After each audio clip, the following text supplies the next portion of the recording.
The train was at a standstill somewhere, and the dull, ashen beginnings of daylight had made a first feeble start toward effacing the lamps on the car roof when the new day opened for Theron.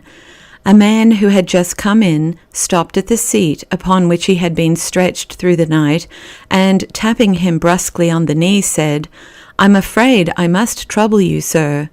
After a moment of sleep-burdened confusion, he sat up, and the man took the other half of the seat and opened a newspaper still damp from the press. It was morning then. Theron rubbed a clear space upon the clouded window with his thumb and looked out. There was nothing to be seen but a broad stretch of tracks, and beyond this the shadowed outlines of wagons and machinery in a yard with a background of factory buildings. The atmosphere in the car was vile beyond belief. He thought of opening the window, but feared that the peremptory-looking man with the paper, who had wakened him and made him sit up, might object. They were the only people in the car who were sitting up. Backwards and forwards, on either side of the narrow aisle, the dim light disclosed recumbent forms, curled uncomfortably into corners, or sprawling at difficult angles which involved the least interference with one another. Here and there an upturned face gave a livid patch of surface for the mingled play of the grey dawn and the yellow lamplight. A ceaseless noise of snoring was in the air. He got up and walked to the tank of ice water at the end of the aisle and took a drink from the most inaccessible portion of the common tin cup's rim. The happy idea of going out on the platform struck him, and he acted upon it.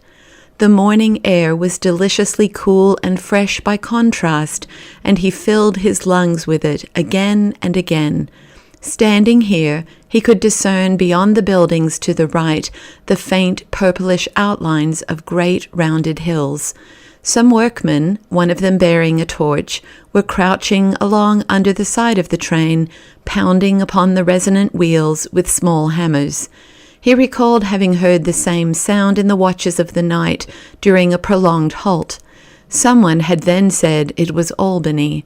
He smiled in spite of himself at the thought that Bishop Sanderson would never know about the visit he had missed. Swinging himself to the ground, he bent sidewise and looked forward down the long train.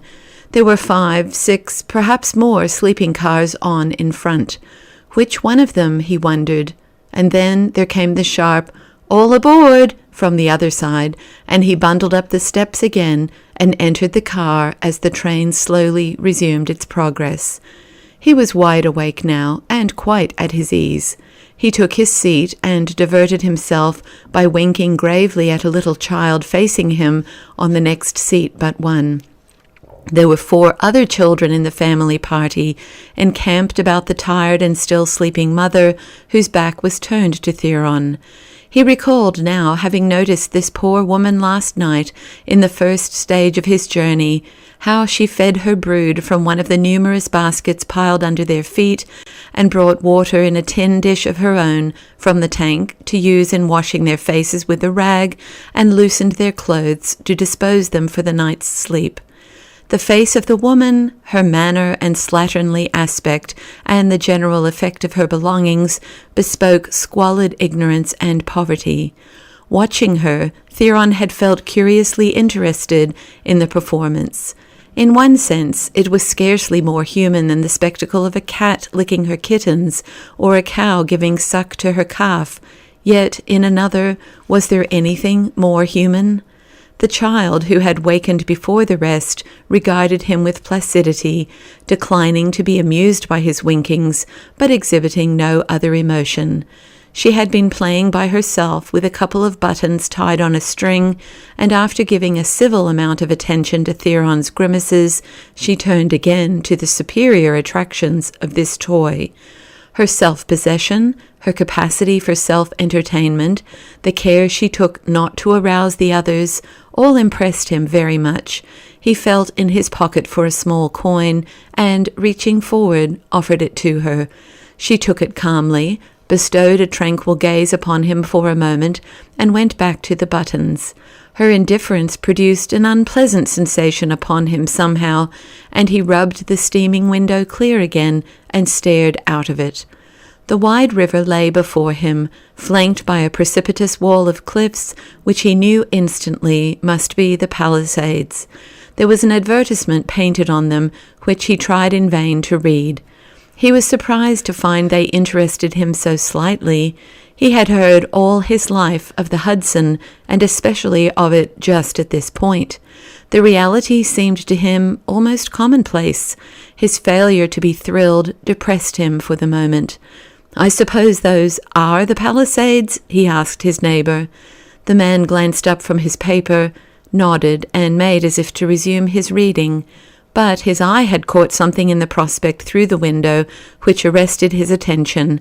"By George!" he exclaimed, and lifted himself to get a clearer view. "What is it?" asked Theron, peering forth as well. "Nothing, only Barclay Wendover's yacht is still there. There's been a hitch of some sort. They were to have left yesterday." "Is it that long black thing?" queried Theron. "That can't be a yacht, can it?" "What do you think it is?" answered the other. They were looking at a slim, narrow hull, lying at anchor, silent and motionless, on the drab expanse of water. "If that ain't a yacht, they haven't begun building any yet. They're taking her over to the Mediterranean for a cruise, you know, around India and Japan for the winter, and home by the South Sea Islands. Friend of mine's in the party.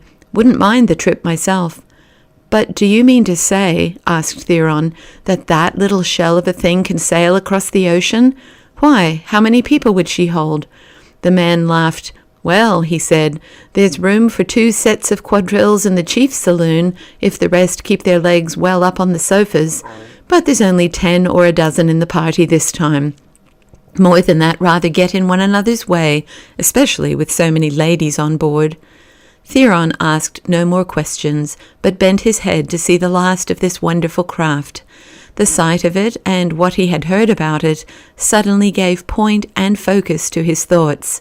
He knew at last what it was that had lurked, formless and undesignated, these many days in the background of his dreams. The picture rose in his mind now of Celia as the mistress of a yacht. He could see her reclining in a low easy-chair upon the polished deck, with the big white sails billowing behind her, and the sun shining upon the deep blue waves, and glistening through the splash of spray in the air, and weaving a halo of glowing gold about her fair head.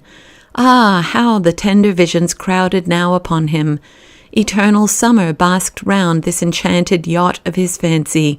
Summer sought now in Scottish firths or Norwegian fjords, now in quaint old southern harbours, ablaze with the hues of strange costumes and half-tropical flowers and fruits, now in faraway oriental bays and lagoons, or among the coral reefs and palm trees of the luxurious Pacific. He dwelt upon these new imaginings with the fervid longing of an inland-born boy. Every vague yearning he had ever felt toward salt water stirred again in his blood at the thought of the sea with Celia. Why not? She had never visited any foreign land. "Sometime," she had said, "sometime, no doubt I will." He could hear again the wistful, musing tone of her voice. The thought had fascinations for her, it was clear.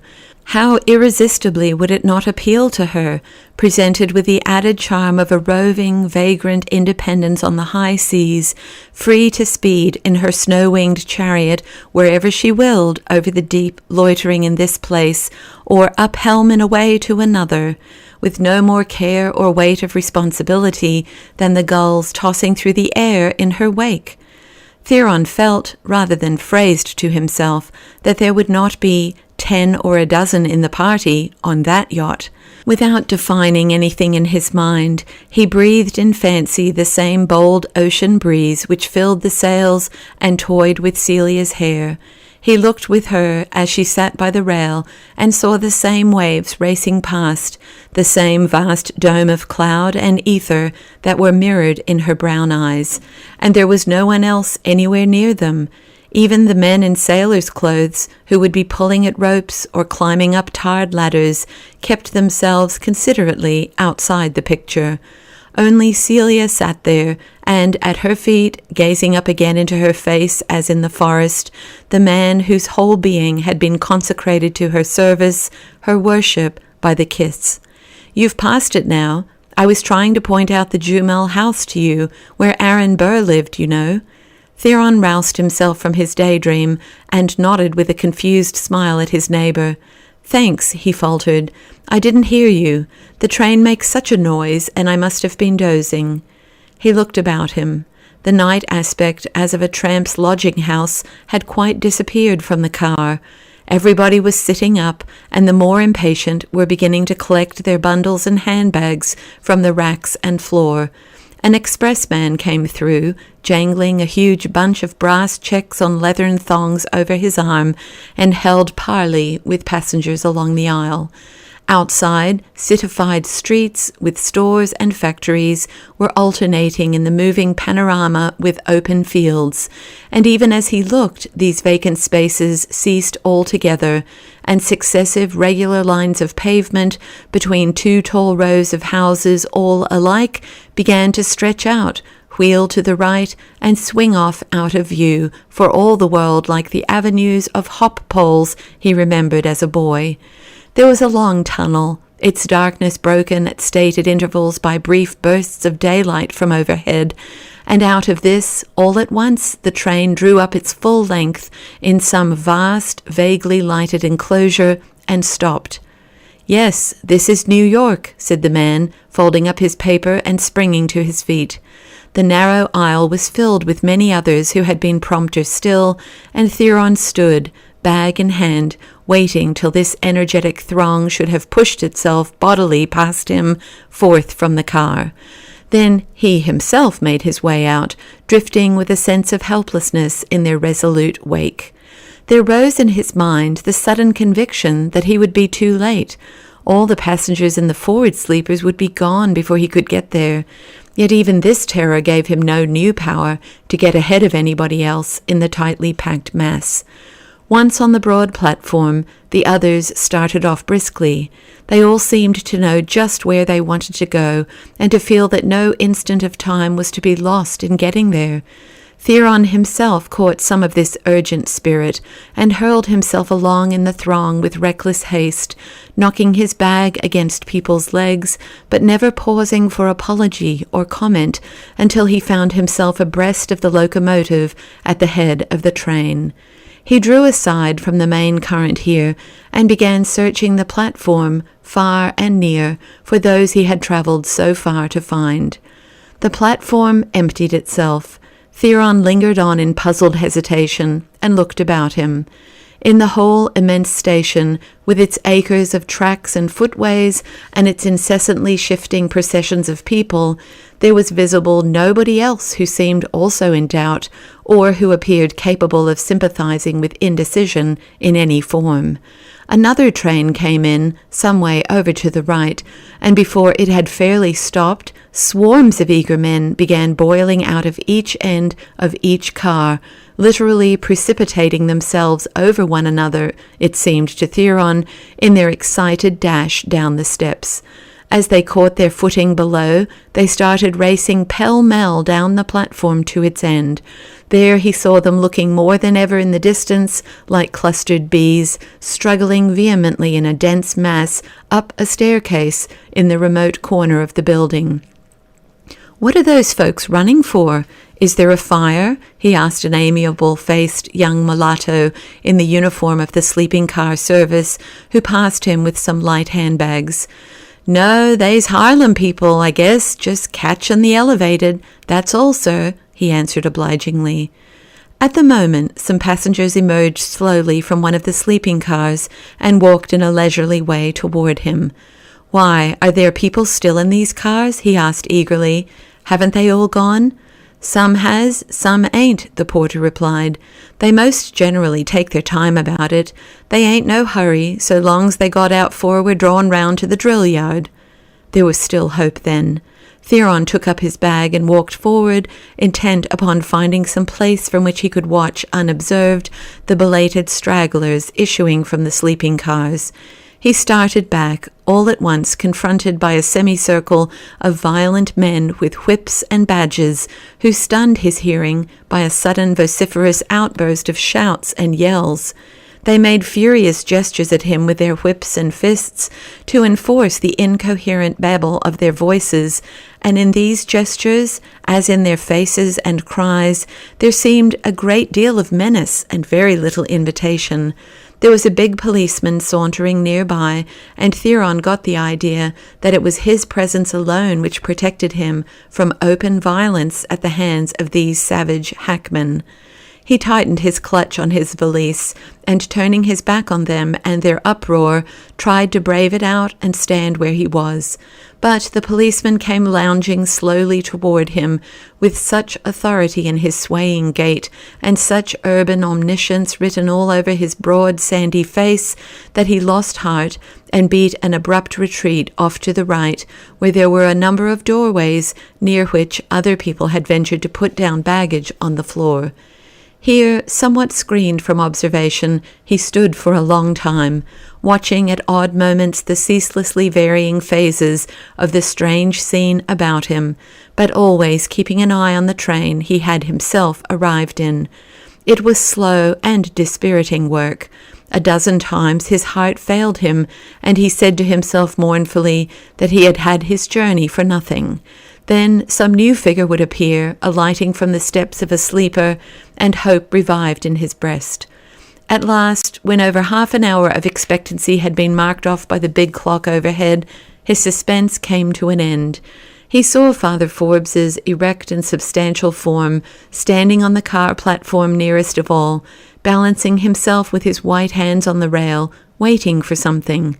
Then, after a little, he came down, followed by a black porter, whose arms were burdened by numerous bags and parcels. The two stood a minute or so more in hesitation at the side of the steps. Then Celia descended, and the three advanced.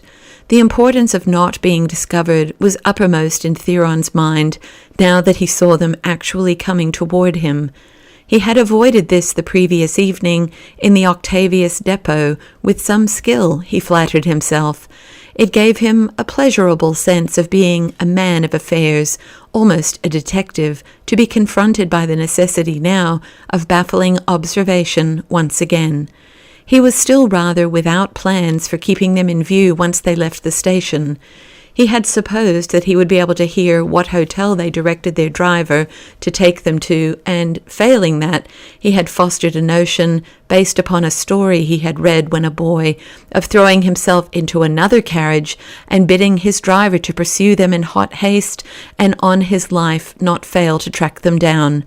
These devices seemed somewhat empty now that the urgent moment was at hand, and as he drew back behind some other loiterers out of view, he sharply racked his wits for some way of coping with this most pressing problem. It turned out, however, that there was no difficulty at all. Father Forbes and Celia seemed to have no use for the hackman, but moved straight forward toward the street, through the doorway next to that in which Theron cowered. He stole round and followed them at a safe distance, making Celia's hat and the portmanteau perched on the shoulder of the porter behind her his guides. To his surprise, they still kept on their course when they had reached the sidewalk, and went over the pavement across an open square which spread itself directly in front of the station.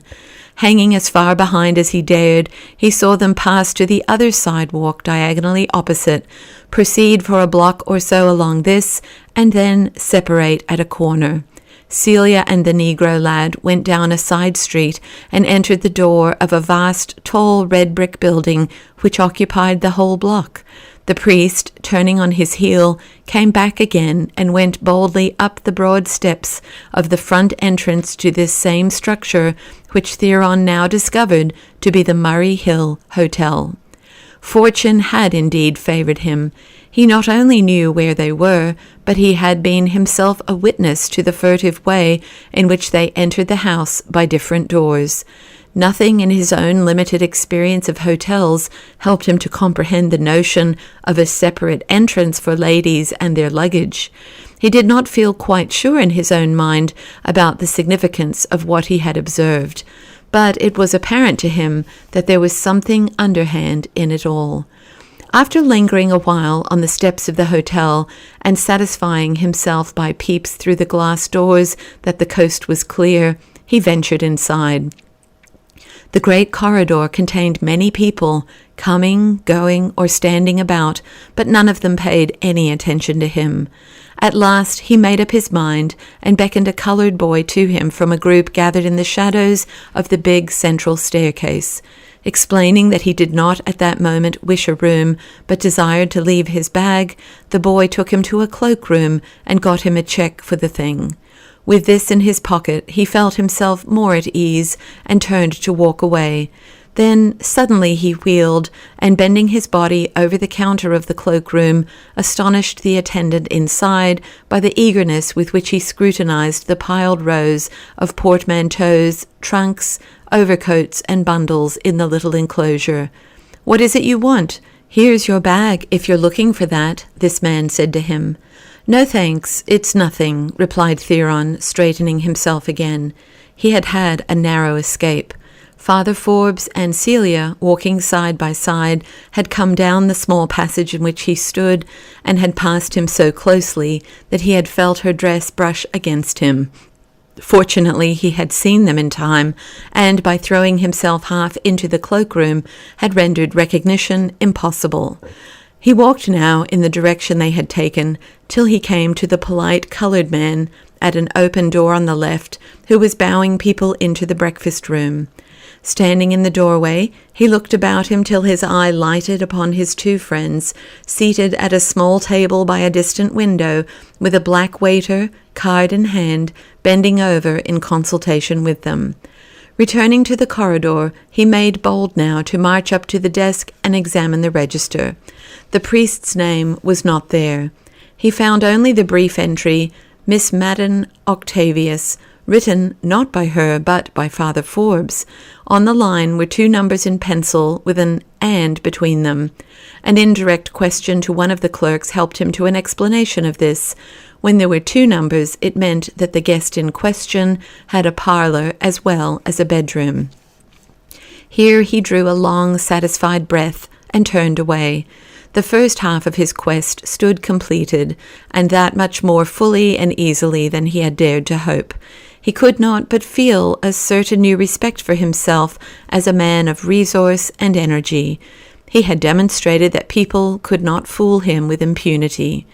It remained to decide what he would do with his discovery now that it had been so satisfactorily made. As yet he had given this hardly a thought. Even now it did not thrust itself forward as a thing demanding instant attention. It was much more important, first of all, to get a good breakfast. He had learned that there was another and less formal eating place downstairs, in the basement by the bar, with an entrance from the street.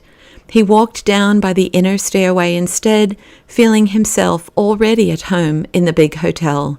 He ordered an ample breakfast and came out while it was being served to wash and have his boots blacked, and he gave the man $0.25. His pockets were filled with silver quarters, $half and dollars, almost to a burdensome point, and in his valise was a bag full of smaller change, including many rolls of copper cents, which Alice always counted and packaged up on Mondays. In the hurry of leaving, he had brought with him the church collections for the past 2 weeks. It occurred to him that he must keep a strict account of his expenditure. Meanwhile, he gave 10 cents to another man in a silk-sleeved cardigan jacket who had merely stood by and looked at him while his boots were being polished. There was a sense of metropolitan affluence in the very atmosphere. The little table in the adjoining room, on which Theron found his meal in waiting for him, seemed a vision of delicate napery and refined appointments in his eyes. He was wolfishly hungry, and the dishes he looked upon gave him back assurances by sight and smell that he was very happy as well. The servant in attendance had an extremely white apron and a kindly black face. He bowed when Theron looked at him, with the air of a lifelong admirer and humble friend. "I suppose you'll have claret with your breakfast, sir?" he remarked, as if it were a matter of course. "Why, certainly," answered Theron, stretching his legs contentedly under the table and tucking the corner of his napkin in his neckband. "Certainly, my good man."